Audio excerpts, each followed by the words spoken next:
Bonjour et bienvenue dans cette nouvelle vidéo un peu différente puisque cette fois-ci je vous emmène avec moi en tournage.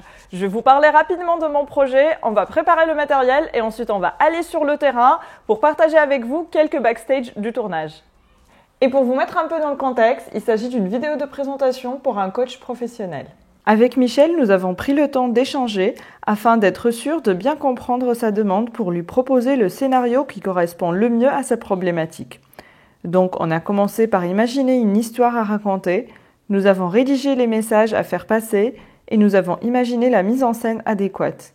Comme j'aime bien tout préparer à l'avance pour éviter les mauvaises surprises, je suis partie faire du repérage pour identifier quelques lieux sympas pour le tournage. Comme on tourne à l'extérieur, on a essayé de se caler par rapport à la météo et on a même prévu la tenue vestimentaire et les éventuels accessoires à utiliser. Le tournage est prévu pour demain, donc là je vais préparer tout le matériel dont j'en aurai besoin.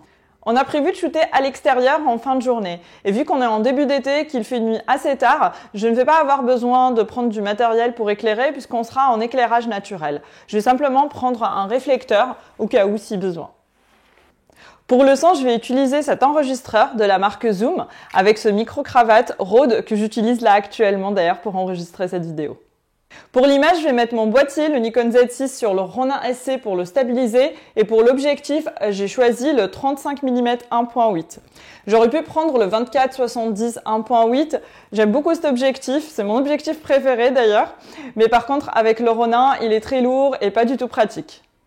J'ai prévu aussi des batteries et des cartes mémoire de recharge. Et d'ailleurs, si j'ai pris l'habitude de préparer mon matériel la veille, c'est pour recharger toutes les batteries, vider toutes les cartes mémoire et prévoir toutes les petites connectiques dont j'en aurai besoin le jour J. Voilà, on arrive sur le lieu du tournage. Et Michel est pile poil à l'heure du rendez-vous.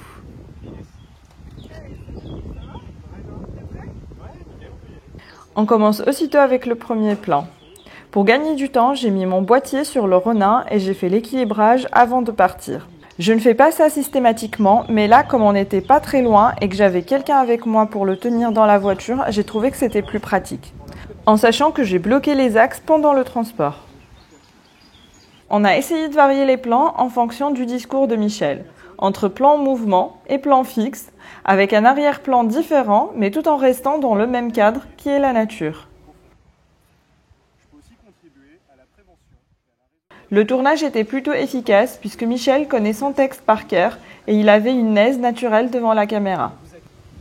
Tout au long du tournage, j'ai essayé de le guider par rapport à sa posture et ses gestes qui doivent accompagner les messages à passer. Et à la fin du tournage, nous avons profité de l'emplacement pour faire quelques photos. Voilà, on arrive à la fin de cette vidéo. Si tu veux voir le résultat final, je t'invite à t'abonner à la chaîne si ce n'est pas encore fait. Si cette vidéo t'a plu, n'hésite pas à me le dire en commentaire. À bientôt!